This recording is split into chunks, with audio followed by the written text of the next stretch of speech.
Test your might. A ravenous beast, the same blood runs through both of us. The blood of a beast who wanders, hunting for the blood of others. Your Schwartz as big as mine. Ready, game, start.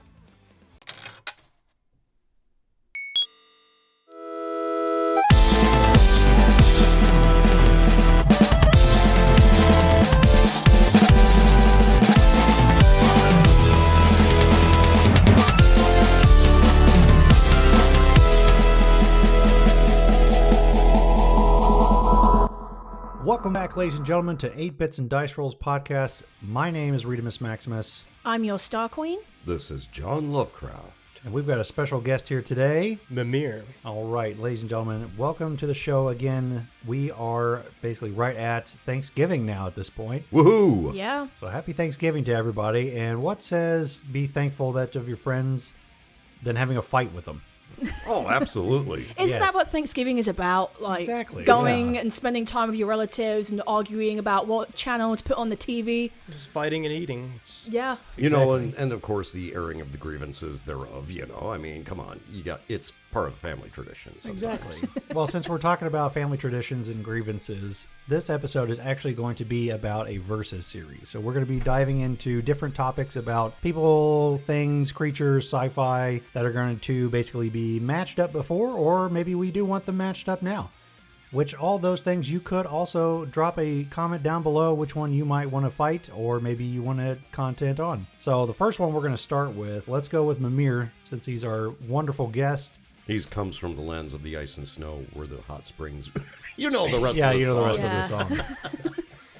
Well, I guess we could kick it off with one of my favorite, more recent comic series that came out. I think it was a 6-issue series they did on Carnage versus Deadpool. Okay, good one. I know how it turns out in the comics, but there are a couple things I would definitely change about it. But I guess we could see what your guys' input would be on that before we get to the nitty-gritty of the factualities and the issues. Right. Now, how long has that been out? I believe it came out, I want to say, in 2018. Okay. So we're out of spoiler territory. you guys then. are Yep. basically fucked at this point. Although, spoiler alert's coming up, just Dun, in dun, case. dun. Yeah, I guess. Maybe you might be interested in the story. You can basically go from there. So, break down the story for us. So, in the beginning of this story, you have Deadpool doing Deadpool things.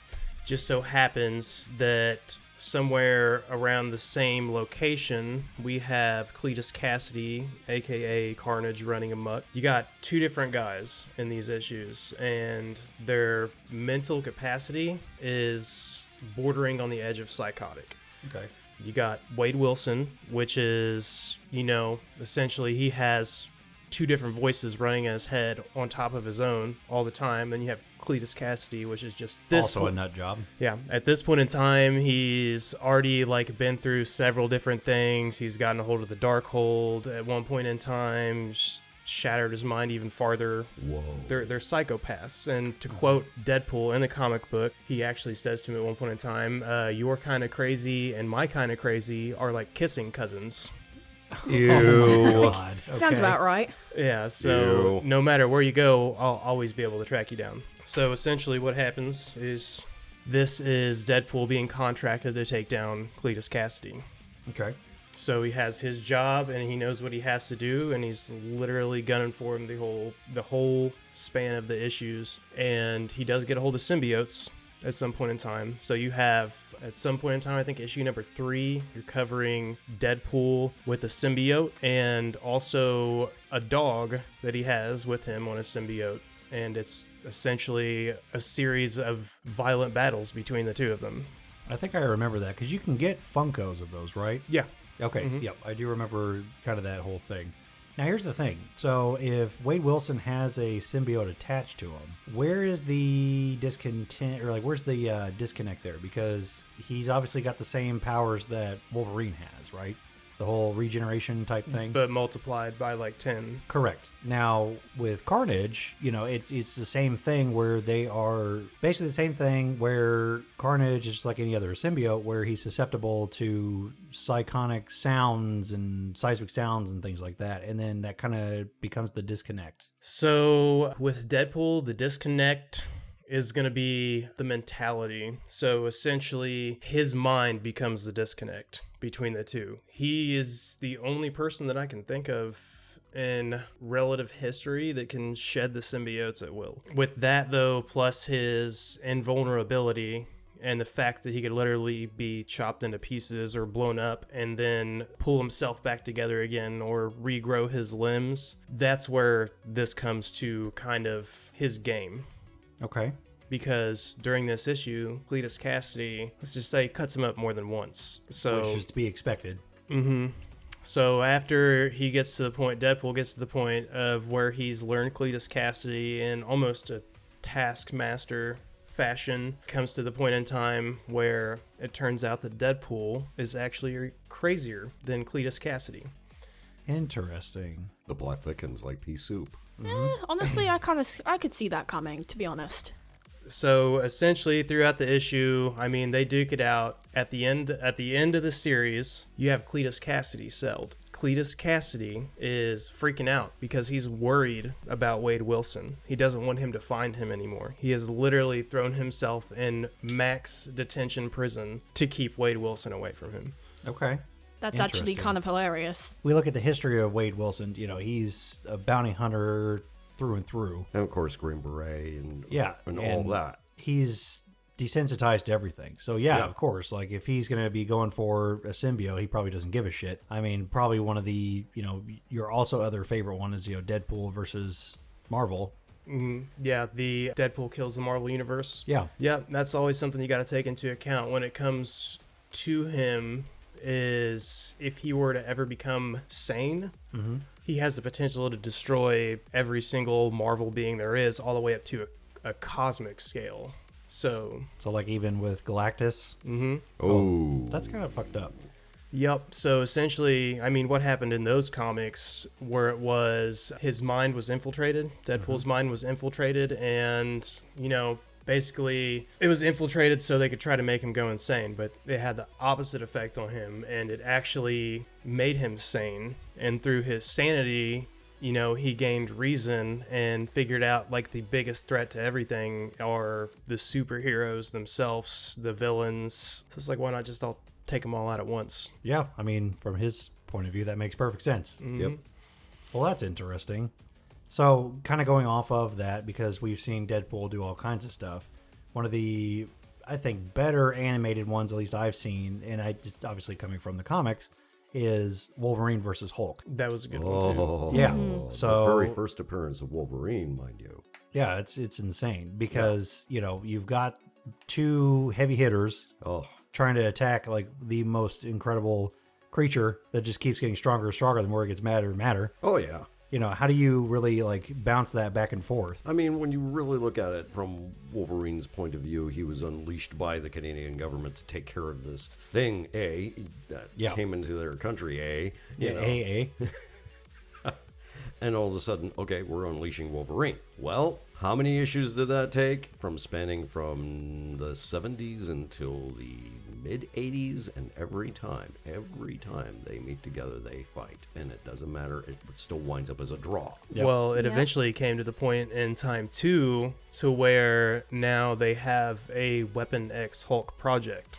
That is actually a mashup between Wolverine and the Incredible Hulk, and is one of the strongest beings in the Marvel comic universe. So the fictional Canadian government and the Marvel universe, kind of built something that would meet the Hulk, Yeah, It's I a mean, story about that. take it to. I'm not exactly sure. I haven't read into it, but I'm only going to assume that it has something to do with Stryker, and that he was the one that was like, hey.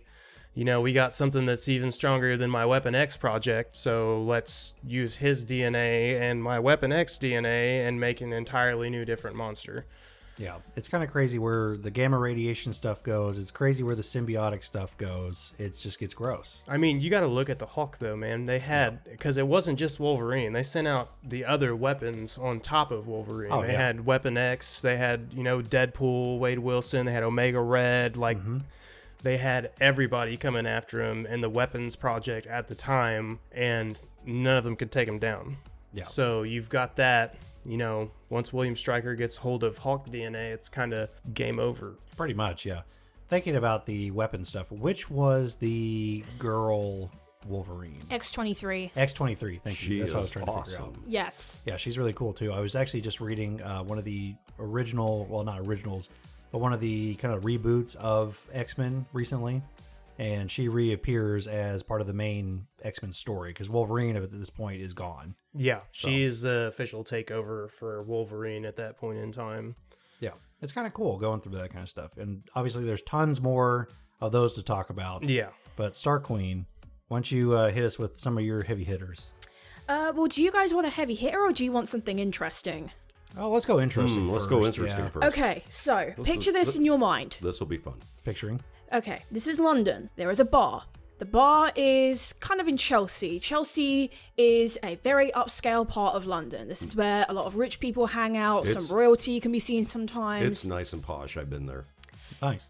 So, two gentlemen have a reservation for a table at this bar. Okay. Both are separate. One is James Bond.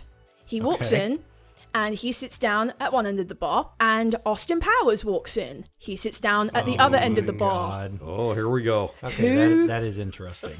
Two international men of mystery here. That's true. Both under the same employment as well. The Does- British government. Correct. Yes. Well, so I forget what the Secret Service was for Austin Powers because it's MI6. Is for James Bond. Yeah, because it all falls under the Secret Intelligence Service, SIS. Okay. So Yeah. it's all in the same thing. So they're both under the same employment. My question is who picks up more women? Okay. That's actually not where I thought that was going. Now, okay, so fingers cracking. Let's have a discussion. Oh, about here we this go. real quick. You said you wanted a versus series, and That's true. We definitely got one. Austin Powers is for the Ministry of Defense. Ministry of Okay. Defense. Okay. Oh, So it is okay. actually a different department, essentially. Yeah. Sounds Now, like they got here's their the wires thing. crossed. Yeah, I was going to say, if we were going like actual legit, so, James Bond has the license to kill. It's also a multiple entity because there's not Yes. just one James Bond. It's just a covert name. Yeah, 007 has been a moniker for many a different agents. Correct. Same thing with like Moneypenny and all them. However, that's actually kind of tough because Yeah. you have the International Man of Mystery, which basically lives to shag. He's got a lot of mojo. He has a lot of mojo.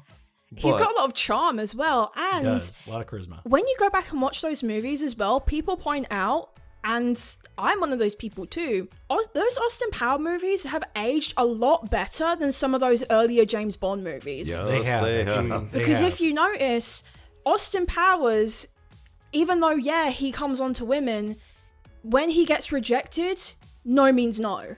He also is very respectful to women too. He is especially, very respectful to women. Which one was it? I think it was it The Spy Who Shagged Me, where what's her name? She did get drunk, but he said, "No, You're drunk." You're drunk. Yeah. You don't do Drunk. that." Yeah, Which that was big for the time. it was. And It's still a big deal, especially and with the world of in- consent. You know what I mean? in So, some Bond movies, unfortunately, no did not mean no. And it's just been like, oh, well, you're drunk, I'm drunk, let's go at it and have spy shenanigans. Whereas Austin Powers, he literally said, no, you're drunk, it's not the same, and pushed her away. Well, I feel like it would come to the point, too, between the two of them, I guess, if you were to take like the tone of the movies and the relationships with women in those, that the That's James true. Bond films were more of like the chase. Like there are these women that were like maybe sort of into James Bond, but he didn't know, but he was going to make them be into James Bond. And then you Correct. have Austin Powers, which was like, comedic romance. Yeah. I am going to like pretty much ask as many women as I can. The ones that say no, and the ones that say yes, I'm gonna I was shag. going to say for Yeah, somebody that's part of the free love generation, he's actually pretty tame. Yeah. Really. Yeah. But here's why I have to put the asterisks on right here. One has to understand the fact there's something called honeypot. Oh God. Okay, now Yep. this is a straight legit thing among every single last intelligence operator out there. Yep. If you're listening to this, you know what I'm talking about. Right off the bat, if any spy would ever be caught with an enemy agent, say a special forces operative, either same-sex relationship or whatever, right? That information can be in turn for blackmail. Correct. Okay. Now, with Austin Powers, when he said no is no, that's a smart move. Actually, yeah, now that you're Yeah, putting that actually way, that is. because if one of those people turned out to be an enemy spy, which now that I think about it, he's never been with any enemy spies in any of the movies, Well, right? there That's was at one mean. point in time that he almost ended up with I guess you would call her a mechanized girl that could Yes. shoot Right. bullets Well, out it's of the her same out of her girl, boobs. yeah, the machine gun jubblies. Yeah. Mhm. But they were Yep. just trying to kill him, though. They weren't trying to, like, get blackmail on him. No, No. absolutely not. Yeah, that was Because kind of a weird continuity. Because in every intelligence operation, regardless if it's CIA, MI6, FSB, or even the Chinese MSS, they use honeypot operations in order to get that operative off the field. Random thought, that brings up The Interview. Do you guys remember that movie? Oh gosh, yes. Yeah, where they talk about honeypotting and honey dicking. Mm-hmm. It's true. It's the same thing. Yeah, she's like straight up honey dicking you right now. Nuh-uh, no, she really likes me. No, dude, No, she's using you. dude, she's using you. Yeah, that's insane. That's actually kind of interesting, though. So I think, honestly, I would vote. Okay, so here's the few things that we've pointed out. Austin is respectful. However, the con to that is because of the whole blackmail thing. He uses his real name. Does use his real name. Correct. So, realistically, I think that James Bond probably has gotten away with more. Because, again, it's a pseudonym. I don't know, so- but if you're going by a sheer numbers point of view, you've got a guy that will ask as many women and sleeps with the ones that say yes, and then just leaves the ones that say no alone. If you're going for, are you going for quality here? Or are you going for quantity? Quality or quantity. Because if you're going for quantity, then I feel like Powers has Powers definitely got definitely it got in. Oh, yeah. I didn't really think about that. Honestly, I think Powers would probably have it too. Just because if I was to walk into a bar and I saw James Bond on one end and I saw Austin Powers on the other end, I'm sorry, I'm not going to be looking at James Bond in his regular suit. I'm looking at the guy with the frilly velvet suit in the corner, smiling, going, "Hey, baby." Like, I'm like, okay. I mean, he wears the flag. He represents his Yes. He wears country the in flag, his he uniform. wears the male sex symbol. He and everything is else. like He's pure charisma. He is very Pure mojo. much like a male parrot. Like, if you think about it in appearance, like the bright colors. Ew, he's the... constantly peacocking. Yeah. That is true. Constantly. Well, the funny part is back in the early 60s when it was all fab, you had the mods versus the rockers with the Right, yeah. the whole thing, and that was part of the whole early free love British shtick. No offense to you, my Majesty Star Queen, but if I was an operator, I walk into that bar, I'm gonna see these gaggles on one end of the bar with all the psychedelia going on. I'm going to be more afraid of the gentleman on the other side of the bar who could easily kill me for my information. Yeah, the real sharp dressed Yeah. man versus the Yeah, hairy but gorilla. There you're going into the quality too, because I that's feel the like quality. if you're going for quality, James Bond definitely was able to obtain more of a higher quality woman, a higher stature Oh, woman, yeah. as Correct. compared to Correct. Austin Powers on any day, like any given day, but definitely sheer quantity. Now, You've if gotta Quantity go powers all day. Now the funny part is I'm that same operative, and if I want some notes, I'm going to take on that guy on the other side of the bar. I'm going to take his notes, and it's like, okay, this is how you really talk to a woman. Okay, this is how you get some information out of her. Okay, yeah, I'm learning. I like this Brit. Yeah. Okay. Well, I mean, if we want to throw it back to like the Sean Connery days and like how he treats Sean women, Connery. how he did not get slapped by like every woman, I have no Because idea. he did all the slapping. Yes. To be fair, it's because he did all the slapping. No means yes. Yeah, it was horrible.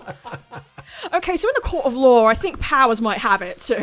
I think Powers. All right, I think we're kind of at a unanimous at this point. I think Powers wins takes that it? one, yeah. Okay. For both quantity and legal reasons. Literally. Absolutely. Yes. Or if we want to go by like ones that are still alive at this point. That's true too. I mean, Ones with less baggage as well. that's Yeah. true. That is also true. Well, yeah, that's not where I thought that was going. So that's actually a really fun like twist up. That was actually rather fun. Let's do this again sometime. Oh, Yeah. I've got some weird ones still as well. Yeah. That was my first weird one. Well, so now, okay, so let's swap over to quality, Mr. Lovecraft. Yes. Give some of your sweet verses Oh, good lord. Where shall I begin, ladies and gentlemen? at the beginning. In the beginning. I really like your When time handwriting, by the began. way. Oh, Yeah, your So handwriting. it's very lost arts cursive. yeah, I know. It's all that years of Catholic prison. I mean, Catholic school He education. lives up to the Lovecraftian style. I know that. But anyway, it's not about me. First of all, have you ever sat in your best friend's room? You got comic books all over the place. You got Batman memorabilia. And what do you talk about? You talk about comics, right? Right. Okay, now, you're in a discussion with your bestie. Batman versus X, Y, or Z. Okay. And it's like, you get into discussion for hours upon hours over pizza, over Mountain Dew, or whatever, right? Correct. Well, the funny part is, I seen Batman's equal, and he's Okay. brilliant.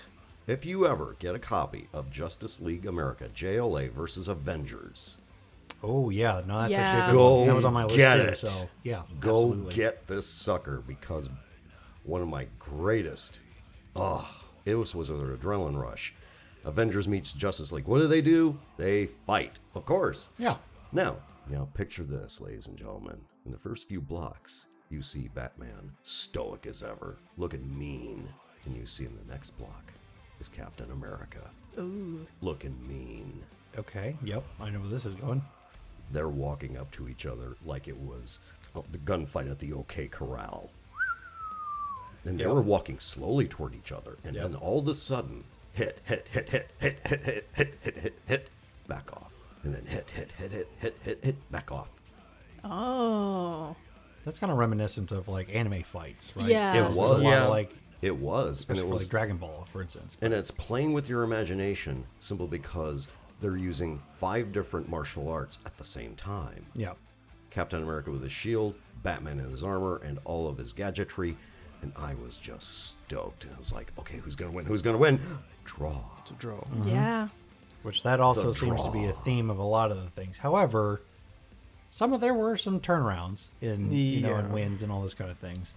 But I mean, and you got to go for something there too. I mean, the thing that always brought up in a Batman versus X is the planning time. Yes. And when you Yep, have, every you Batman know, versus you have different completely different comic universe coming into play at this point in time. Like, he has never heard of or met Steve Rogers at any point in time. Never has. So I feel like squaring up right off the rip with no information, they're pretty evenly matched. But then again, just like everybody else, we know that if Batman knows you long enough, he has a contingency plan for you. He's already planned you out. However, has anyone here read the comic series Deceased? When I worked in comics, I constantly saw those, and they were gorgeous book art, but I never got into them. So Deceased actually does address a massive problem with the whole Batman allowing to plan has the ability to defeat everybody. So there is a massive problem there. If you allow Batman to have planning time, yes, he'll come up with a way to defeat you. However, what is Batman's philosophy? He doesn't kill. Bruise don't kill. Exactly. So when you have a rampaging zombie Superman who is already dead, there is no coming back, and he is leveling Metropolis as a zombie, eating anyone and everyone that he can see. Yikes. And you say, hey, we have the ability to defeat him. There's this gas that knocks him out. It does not kill him. So if you need to kill someone, yes, Batman can defeat them like Aggressive. If you're dealing aggressively. with However, if you're dealing with undead extraterrestrial threats, congratulations, Batman cannot kill them. I mean, Yikes. it's also been brought up at one of the dark metal issues. I don't know if you guys ever the got Death into Metal those. series? Yeah. that series is awesome, So too. I mean, his biggest enemy is himself Correct. in those, because in one of the universes, in order to save Gotham, he had to take the Joker toxin, which in that universe turned him into the Bat Who Laughed, which actually caused him to become the biggest threat to all of the DC universes at once, because he was literally tearing through different universes and killing their superheroes. And I mean, it's almost in a Deadpool kills the Marvel universe fashion of like Bruce Wayne is his own deadliest enemy. And he's got those little Robin goblins. And currently with this, what you have just said, Batman Dark Metal, we are now approaching the Dark Crisis on Infinite Earths. Because this will be the ultimate sequel to the original Crisis of Infinite Earths from 1982-83. Okay. Yeah. Care to elaborate a little bit? Simply put, from what DC has pointed out, it is a dark series. Oh, so basically, I mean, if Including, now believe it or not, the reintroduction of one of the greatest superheroes ever known. The original Superman from Earth 2. Oh, okay. Yeah, the original 1940-something Superman. Yeah. Interesting. I mean, if you're flipping it in, what essentially they did to kind of try to save themselves is they had their standard universes, and then they created the dark metaverse, which Yes. essentially is like, say you have a piece of paper, and on the top of the piece of paper is all your universes, 1 through whatever. And then, as it turns out, where they called it the nth metal, I believe, Nth metal, that came correct. from. Okay. So take this piece of paper and all these universes and flip it over. So on the back side of that are the dark metaverses. Okay. And that's where all this stuff is coming from now. So essentially they're pulling from a darker plane of existence instead of... Is it pure original. opposites of each other, or is it just everything has just gone to shit? Think of it as the mirror universe. Okay. So, like, Shattered Glass would fit in this? Shattered Glass would Okay. fit into that, Yeah. yeah. Gotcha. Yeah, Transformers Shattered Glass is pretty sweet, in case you guys haven't read Oh that. god, too. yeah, it's so dark. This is the Versus series, so we're not going to get into that. Maybe Mirror Universes, if we ever do an episode on that, we'll get more into that. I mean, that but- could be like a whole nother versus you could do a topic if whole you want to Yeah. talk about multiverses and metaverses and potentially... Because let me which tell you, did it Shattered better. Glass Optimus Prime is a hell of a lot worse than Megatron is. Yeah. Well, I mean, since we are on the topic of, like, Batman, for instance, we did just watch a movie, right? Yeah. Oh, Yep. man. Batman versus TMNT, which Teenage that was Mutant Ninja Turtles. super fun. I Which- need that movie in my life. Yes. Yeah, which also goes to show, I mean, if you really look at it, Bruce Wayne didn't have time to plan on how to beat the Turtles. They just weren't good enough. Yeah. Yeah, the Yep. fact that they were just, teenagers, that was kind of their downfall. It's always kind of been their downfall in every single thing, Yeah, But except for the then- foot. I mean, they could take out the foot all day long because, it's ninja versus ninja. until However, it gets to Shredder. yeah, well, and so fun fact, I don't know if you guys even noticed this or not, Shredder had the exact same gauntlets that Batman has. Yeah. That's why they were able to, like, It's the- counter each yeah. other. It's got those, like, hooks and The all that braces. stuff. Yeah, the braces. So I always thought that was kind of a cool fight the very first time I saw that movie. I mean, you got to look at it too. His gauntlets were, like Shredder's gauntlets were dang near indestructible. And Yeah. when Batman shattered the first pair, you could see the look in his eyes of like, oh, Yeah, this shouldn't Shit. have happened. Yeah, this should not have happened. And then he had that, what do they call it? The foot's best move, basically where you do all your power into one hit. oh yeah. Yeah. I I've- can't remember the name of it. It, That was it a was some cool move. Japanese name. I don't know. It was a really cool move, though. But yeah, it was like a 2-punch, you're done type Yeah, thing. I mean, broke it- his ribs and everything, and yet somehow Batman still got back up. But this And movie kicked is, the turtle's butt. yes, yeah, and immediately kicked the turtle's ass. But that movie is so awesome because it's pure 90s Batman the Animated Series plus 90s TMNT. If you haven't seen the movie, 100% recommend it, especially if you loved the 90s like cartoon stuff because Absolutely. it's just a nice homage to that whole entire thing. Or if you just love DC animated things, because too. that's what they do best. Yeah. Well, again, there's another versus right there. So Marvel versus DC in general, right? So Marvel does everything live action really well for the most part. For the most part. For the most at this point anyway. It's starting out they were like the number one thing. I mean, I feel like a lot of people got back into comics or they just got into comics when Iron Man came out. DC, however, can't seem to get their shit together on live action movies because all their actors Nope. and actresses keep getting in trouble. But they absolutely kill it on animated films. Oh my god, the animated universe is definitely probably one of my favorite comic book series. I mean, the ones that span from Flashpoint being the original my God, like it was so establishing point Yeah. for a continuation of well over 10 movies. I think they had maybe 12 in that entire like animated universe. Yeah. Every single one of them was a cinematic masterpiece. Most of them scored over, an 8 on IMDb, and then they had like in the 80s and 90s of Rotten Tomatoes scores. Absolutely unheard of for animated movies. Absolutely. Yeah. And then, so have you guys ever, speaking of just the Marvel versus DC thing, have you ever read the Superman versus Spider-Man? No. I have Wow, not read that. talk about 1970s. Yeah, I'm very just showing old. my age again. Oh, boy. Well, this one was just cool. I actually just recently read this, actually this morning.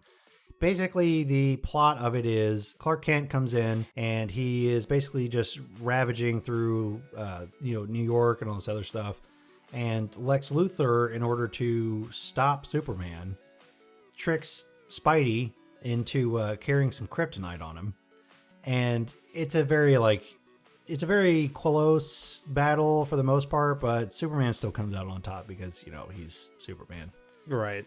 And of course, I have mixed feelings about Superman, but we won't go into that because we said we're not going to do that on this. We're not today. Not today, Zerg. But that was just kind of a cool comic I just recently read. The story was interesting. The fact that Lex Luthor, obviously being super super smart, was able to get to Peter Parker and just be like, "Hey, carry this around and kick his ass." So that was kind of a cool tie-in.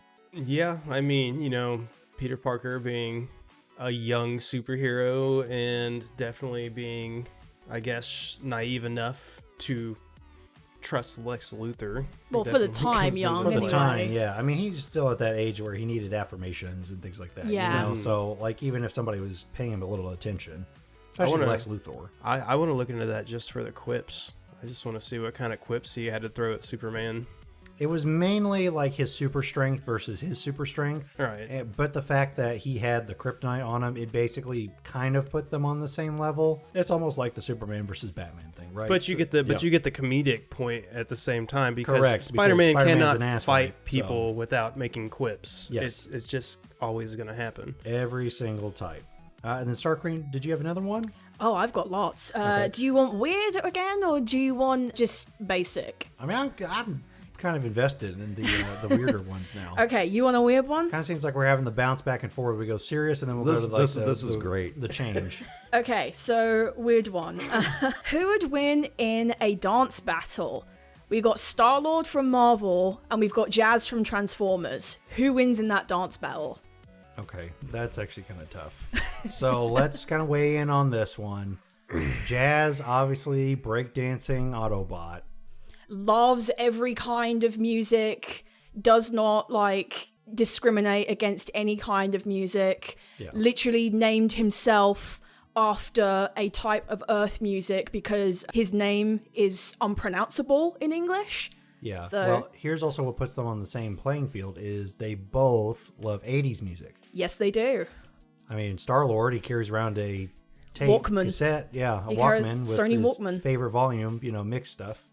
So that's interesting. That is. I mean, You also have the fact that, Transformers are machines, but they're also, not able to stray away from the same type of error that makes humans, so they're not perfect either, which also I feel like, even though their parts might move a little bit differently, doesn't mean that they can't trip up. Right. I while would they're say dancing. that Jazz is pretty humanoid for the most part. especially when you think about any sentient being, when you're going from one environment to another, you're going to obviously adapt to that new environment. Correct. You know, You would have to.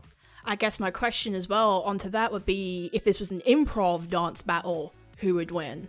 I think Star-Lord. Comedically. Comedically, I think Star-Lord. Comedically, I think would win. Star-Lord might actually take that there because Yeah. while But- Jazz knows a lot of human dances, improv I think would just be breakdancing, but maybe not much other moves. Yeah, Well, I I mean, he has mean- very much improv. But you No. also got to look at the aspect of the whole dance thing where Jazz is able to move parts of his body that Peter Quill would literally have to That's true. That is true. Yes. break in order to do. Well, that is true, yeah, because Jazz can immediately breakdance and then just go into bot mode. So Which without having any issues. requires, that actually does require his front half flipping to his back half, so he can actually Yeah. do a 360 So that spin is a at the move waist. that he has over Peter Quill. I mean, so. if you were gonna go into an America's Got Talent type of judging, then I would say that Star-Lord would probably take it. Yeah, because he has the sadder because- backstory. He would have the crowd favorite for sure. He'd have the crowd vote, even if Simon Pegg didn't like it. I feel like Simon Pegg would No, it not would like be robots. It would be whoever has the sadder backstory at that point, because America's Got Talent loves a sad backstory. That's true. Very they do. true. That is So very Star-Lord had his mother taken away from cancer. His father tried to kill him, but mind you, Jazz did lose his home to genocide. So, like, I guess Yeah, that is pretty sad. I mean, Yeah. you know, Peter Quill did get the emotional bonding of being able to get to learn his dad before That's true. before he ultimately found out that, you know, part God. yeah, and his dad is an literally in the name egotistical son of a bitch that literally just seeds planets for his own gain. yeah. That is true. So it's like, hey, Dad, let's play catch. Wait, you killed Mom? Extra heartbreak. Yeah, extra heartbreak. You got that family bonding, and then it just gets ripped away. Yeah. So I think I'd give it to Star-Lord in that fight. I would definitely say definitely. Now, genres, I think Jazz might take it, because while they both love 80s music, Star-Lord does not know what certain kinds of music is, like past the 80s, whereas Jazz, I think, does know.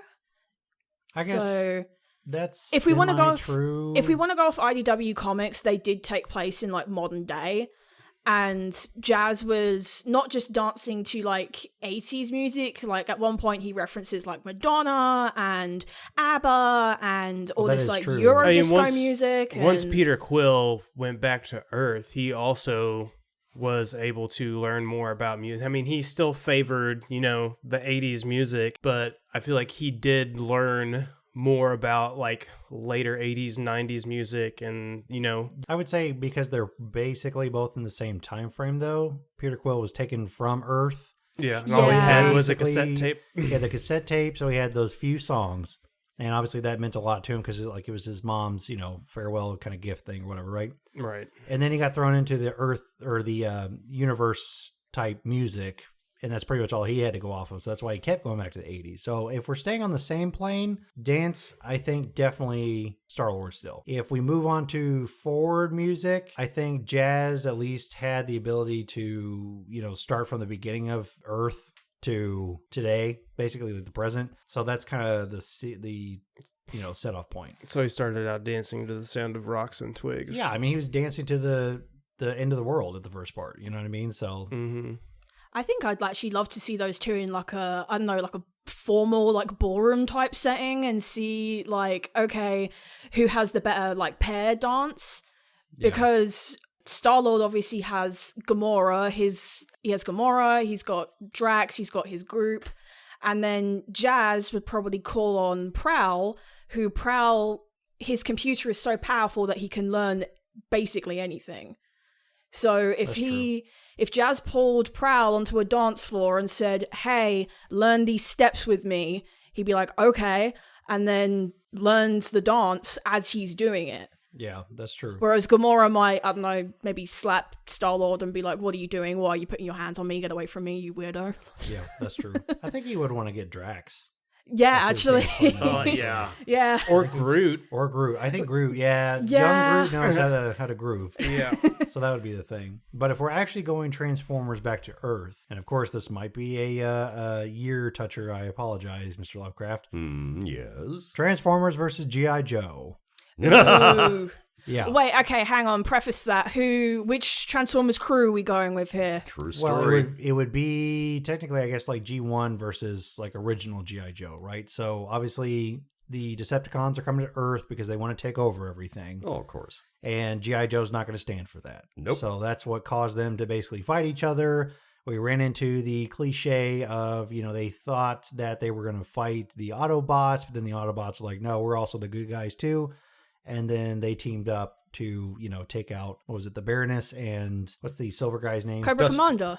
No, Cobra Destro. Commander dies. Destro. Destro, yeah. This actually was the end of Cobra Commander's rule because he died. Oh. And so it was just Destro and the Baroness that was left.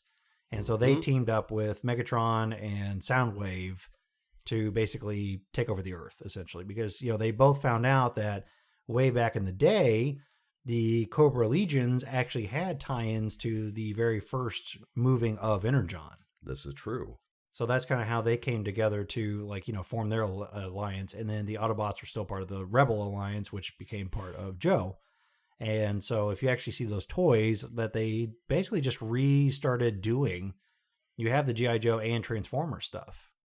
So it's actually kind of an interesting story too. I don't remember how it actually ends. I think it ended up being, the Yo Joe and let's roll out type thing. That's, again, cliche. But it was a really cool story. I recommend anybody reads it. It is a very good story, but there was also some critics behind it as well. Simply because of the fact there are a lot of children's groups who saw G.I. Joe and Transformers as nothing more than 30-minute commercials and nothing else. And I thought to myself, watching this, and I was like, no, this is a fantastic story. It has characters. It has depth. It has action adventure. It has all this wonderful military science fiction in which you could just sink your teeth into and just relax with. Yeah. Now, I'm in the middle, personally, of redesigning Cobra. Okay. Want to elaborate? Here it goes. Picture this, ladies and gentlemen. It's 1938, Germany. Now, I'm going to give a disclaimer right now. I am not, nor now I shall ever be sympathetic to any ultra-right-leaning cause. Mm-hmm. Now, having that said, the Abenur, which is an archaeological group, sought out to find the quote-unquote lost Aryan peoples. Well, they found it, all underneath a mountain, a very large subterranean mountain. Okay. Filled with Decepticon technology. Interesting. Continue. Here's where it gets fun. Project Cobra was created for the continuation of Nazi ideals in the Nazi nation. Okay. Well, Nazi Germany fell. Only one man was told, hey, guess what? You're the new Führer. He eventually became the Cobra Commander. So is Cobra Commander in this context be a moniker like James Bond, where it's multiple dudes over time, or it's one guy that's been juicing himself up on Energon for so long he's basically a pretender now? Pretty much the latter. Okay, so he's kind of a pretender then. Okay. Okay, yeah. I mean, I always did wonder that, just as a random thought, but yeah, is Cobra Commander just a moniker, or is it literally the same guy the whole entire time? It's the same guy dating back from the 1930s. Okay, gotcha. Well, and then in some continuities, he basically went through like a cryo type thing, Yeah. He did. Remember correctly? Initially. Ish kind of thing, yeah. Yes. Okay. That's what I wondered. Okay, well, that was interesting. I like that one. But that also brings up the thing I was thinking about the other day. So the History Channel, right? They used to have a kind of a Man-at-Arms episode or like show where they used historical, and it was different time periods. Correct, Right? different Set time the periods warriors and all up against that. each other. And I remember specifically there was one where, if I remember correctly, it was like an American soldier versus USSR Spetsnaz. Yeah. I that remember one too. that episode. And it came down to that ballistic knife was the winner. So the Spetsnaz won over that. Oh, yeah, it was what was it? It was the Green Beret versus Spetsnaz. I remember that show. Yeah, specifically that episode. I don't know why specifically only that one, but I remember that one. And that's kind of what this is kind of giving me the vibes of, as far as like, overly qualified. Getting a lot of My that. personal favorite episode from that show series was KGB versus CIA. They did the KGB Oh. and CIA. Yeah, I do remember that one too. That was a good one. They actually had a was absolutely game. Brilliant. Yes. They yeah, had a that game that came out, and it was very Oh, touchy. World Deadliest Warrior. Yes. That's what the Deadliest show was. Warrior. Yeah. It's a very touchy game. It was. I remember not having a great time with that. No. Because it was No. like the pirate could beat everybody, right? Because he had the gun. He had the gun. He had the gun. Yep. And you just shoot everybody Yep. across And the I map. mean, it was like 1 to 2 to 3 hit, depending on where you got the hit at. Like, Yeah. so let's try to make this realistic, but then you make it too realistic. It was like a 2-second match. You had a guy that had a reach, and then you were instantly dead. Yeah, of course. Well, and then it seems like almost every single versus is always either Goku versus somebody, Superman versus somebody, and Batman versus somebody. So let's dive into video games, because there's all kinds of different ones for that. So we've got like Marvel versus Capcom. I've got a good one. Yeah, what do you got? Doom Guy versus Master Chief. Oh my God.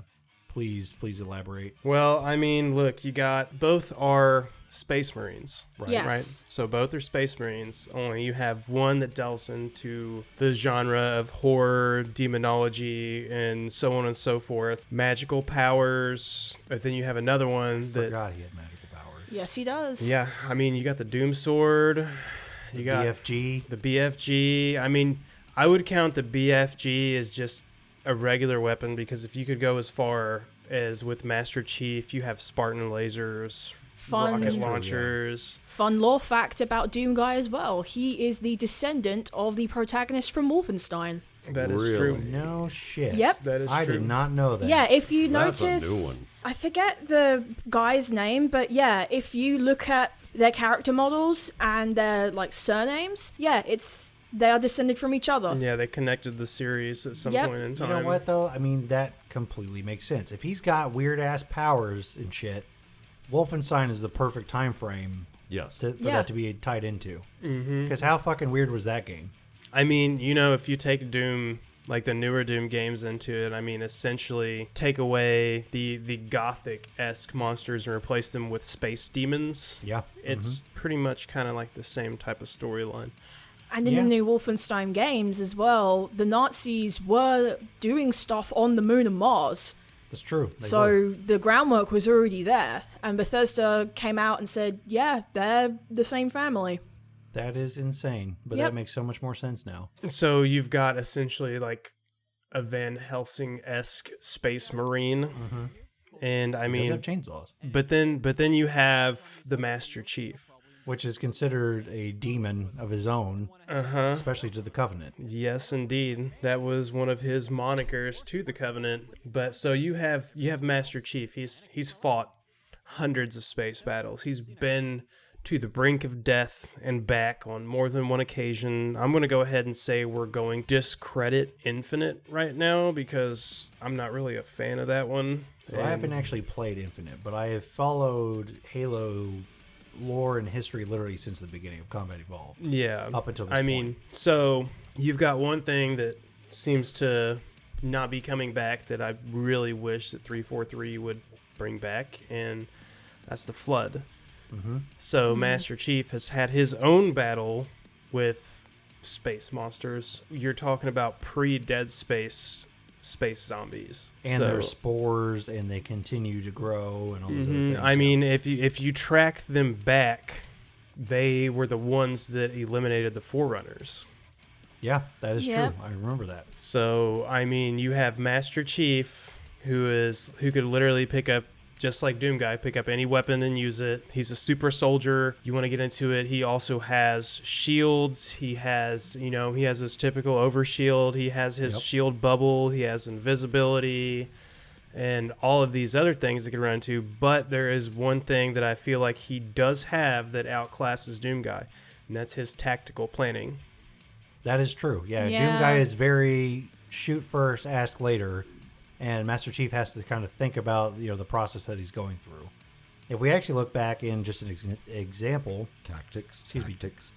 just as an example, go back to Halo 5, right? So Halo Guardians. Now, a lot of people like that story. However, if you dive into the marketing parts of the story and all that kind of thing, he's been on the hunt for something that he's accused of, right? He didn't do it, Right. but situations like that constantly always pops up with him. And the fact that he's having to battle himself against Cortana constantly. She's a defective AI and all those kind of things. He's got to be melodical or methodical on his choices and things that he wants to do. He can't just run and gun. Yes, he's got the shields and stuff, but those shields can be depleted, right? Yeah. And So you've got to make them count. Now, this is a fight where I'm actually going to take a unique position on this. I don't think they would actually fight each other. Because if you notice in the Doom games, especially in the newest one, I forget which it was called, Doom Eternal, I want to say. I think that was it, yeah. Yeah. In that game, there is actually a level where you encounter humans. And the Doom guy, he comes in and they're yelling like, this planet's going to blow, we need to get out of here. And then they're all looking at him. And they are all terrified of him, and he is super gentle with them. At one point, remember that. he's to like get through a door, and rather than doing the super macho, I'm gonna punch the door, I'm gonna rip this guy's head off and use his eye, he literally just takes the guy's key card, puts it on the scanner, and walks through the door. So did Master Chief, though. I don't remember him actually killing any humans, It was all about the aliens. It's about the aliens. Now, if you want to go back to Halo 5, as you mentioned, he did fight against the fellow Spartan Locke. Oh, that's true. That Yeah. was sent after him. Yeah, that actually came down to survival. So he does have the non-humanity versus Doom Guy. So that's a good point. That's kind of weird to think about, though, that Doom Guy might have more humanity than Master Chief. I mean, He's basically a space priest. So True.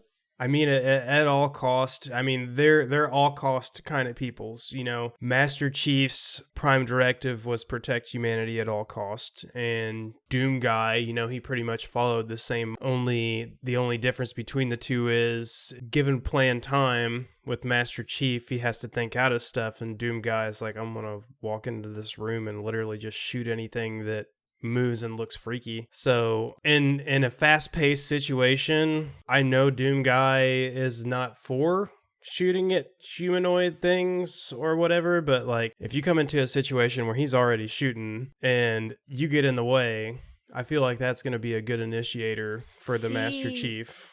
I don't know about that, though, because we also have the issue there of Doom Guy being a silent protagonist versus Master Chief. So Master Chief does actually have a voice. We know what he's saying, what he's thinking, what he's doing. Mm-hmm. Doom Guy is a completely silent protagonist. So he could have some kind of plan, but we don't know as players because he's not talking.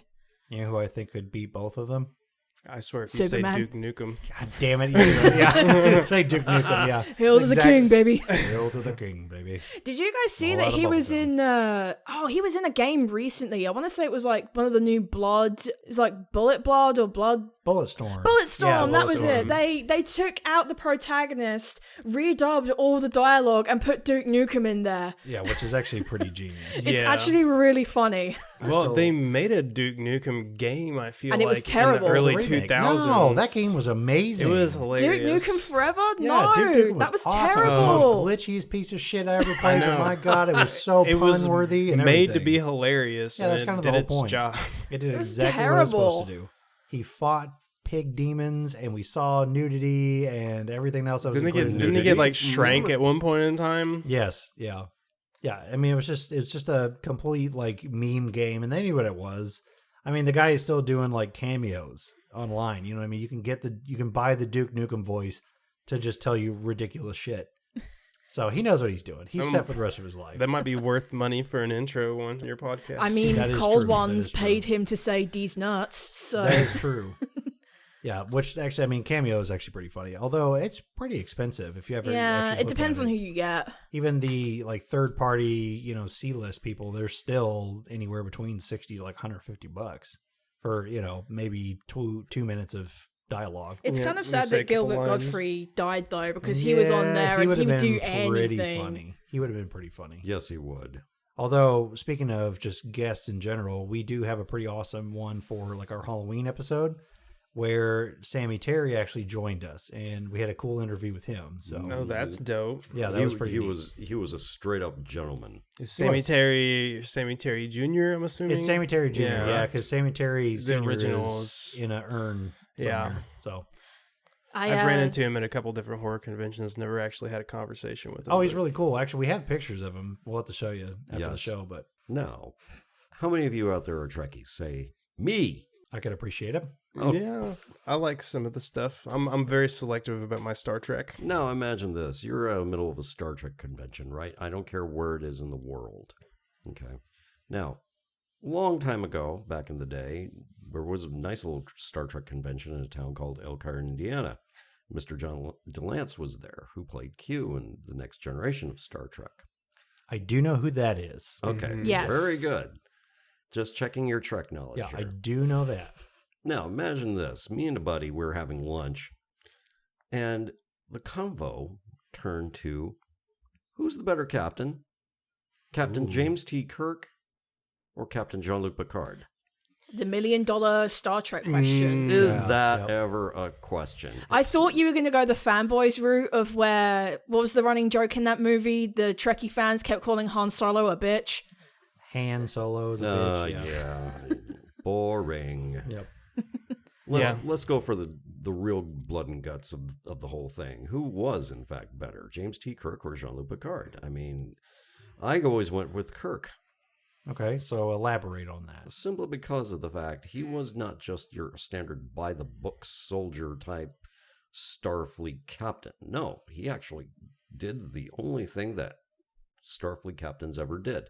He cared for his crew. He cared for the value of safety and the freedom of all Federation citizens and all life thereof. Because he kept the Klingons at bay, he kept the Romulans at bay, he made discoveries of new civilizations, made peaceful contact with them. He was willing to disobey Starfleet commands when it came to protecting His crew and or life of other sentient beings. Yep. Unlike Jean-Luc Picard, however... He's a very cold man. Jean-Luc Picard, I have to say this, he was a diplomat. Oh, number one, take care of my light work. Go ahead. And that's all you heard for the first season of this. And I was kind of bored and perturbed with that. So, I mean... I feel like that Picard series is kind of trying to focus on that point, though, and drive it home, right? That he's starting to realize that, maybe he wasn't the best Starfleet commander. Well, you have to understand there was a lot that happened to Picard, and he didn't exactly affect his universe like what a properly trained Starfleet officer is to do. Mm-hmm. Now, having said that, Picard was assimilated. He was tortured by the Cardassians. He did special operations missions on a limited scale. But at the end of the day, he was not my favorite captain. Okay. He just wasn't. Now, for those who are listening who are Trekkies, my beloved fellow Trekkies, put a comment down in the box below. Tell me what you think. Who's better? Picard or Kirk or even Janeway or even Sisko? Now, Sisko fought a war and a Holocaust in itself. He's brilliant. But I want to read what you have to say. I'm kind of curious on that one too. Yeah. For sure. So we actually had somebody reach out to us and give us a versus. And this is kind of an interesting one, back to the video game stuff. Cool. Dante versus Bayonetta. Dante. Oh, that was very fast. All the way. I'm a Devil May Cry Think diehard much. fan. Right, yeah. My response to that is, how old is Dante here? I'm going to say old Dante versus... Are you going to say like DMC4 Dante? I would say DMC 4, 4 or I think, is a 5. comfortable section. Okay. Because he's still in his prime, But he's had time to develop. but he's had time to develop. Because if this was Devil May Cry 3, rush in and stab everything that I see while chomping on some pizza, Dante, Bayonetta would hand his ass to him. You want to go like even further and say maybe like the DMC like teen turning into adult teen Dante. Yeah. Ooh, that's pretty edgy. Yeah, that would be. I would say Bayonetta would win against that, because at that point Dante had not developed. He hasn't even developed, really no developed his devil No. trigger at No that point in experience. time. Correct. Yeah, we're not like burying the light type thing yet. So that's another That's thing. Virgil. But Yeah. still, like that scene, you know what I mean? Now, if it was Virgil versus Bayonetta, probably Virgil, all day. I would hand it to Virgil. all Yeah, day. but He's I too mean, fast. but then you also have like the whole thing. You want to get into older Dante and Virgil. Dante has destroyed Virgil. Well, the point was there in 5 was they were so evenly matched that they were going to kill each other until Nero had to become the better person and tell them both to knock it off. Yep. Because one is his uncle and one is his dad, and if he has to be the voice of reason in this goddamn family, then he will be it. True. Which honestly makes him actually better than both of them. Yeah. Nero is something that I feel like that series really needed, and Yes. really became one of my favorite characters in it. But I mean, still, even if we're going as far as like Bayonetta versus Dante, I mean, you're taking Bayonetta, which I mean, she's got all of her fancy guns and her magic and so on and so forth. Kind of reminded me of like almost, in a way, I never got too heavy into those games, but like almost like a Kingdom Hearts. Yep. You could So- switch between forms, and It gives you that vibe, yes. However, you also do have angels versus demons, because obviously Dante goes for demons, she is the demon. She goes for angels. Yes. Right? Mm-hmm. So it's the ultimate up against arms. So in Well, that, Dante is a demon, though. He is a demon, yes. However, it's purely like, Bayonetta is not going for the bad guys, even though the good guys are the bad guys. I mean, That that's the makes same sense. concept Yeah. as you go in like DMC4, Right, yeah. because as it Yes. turns out, the angels are actually devils. assholes. Devils, yeah, they're little assholes, yeah. And the fact that she basically has that like warp portal. She can basically summon her magic and demons into those portals to basically knock people offhand. She also has the ability to turn back time or stop time. So that does kind of give her a hands up on Dante being able to, get a quick strike. You know what I mean? Then we start getting to kind of the Matrix-y, like bullet time type thing. She can do that. Well, I mean, you also got to look at the arsenal that Dante has acquired through the years too. Like, he hasn't. I mean, Oblivion is still one of the best weapons ever created. Yeah, I mean, like, he hasn't really, that I can remember at this point in time, had anything that has to do with altering time.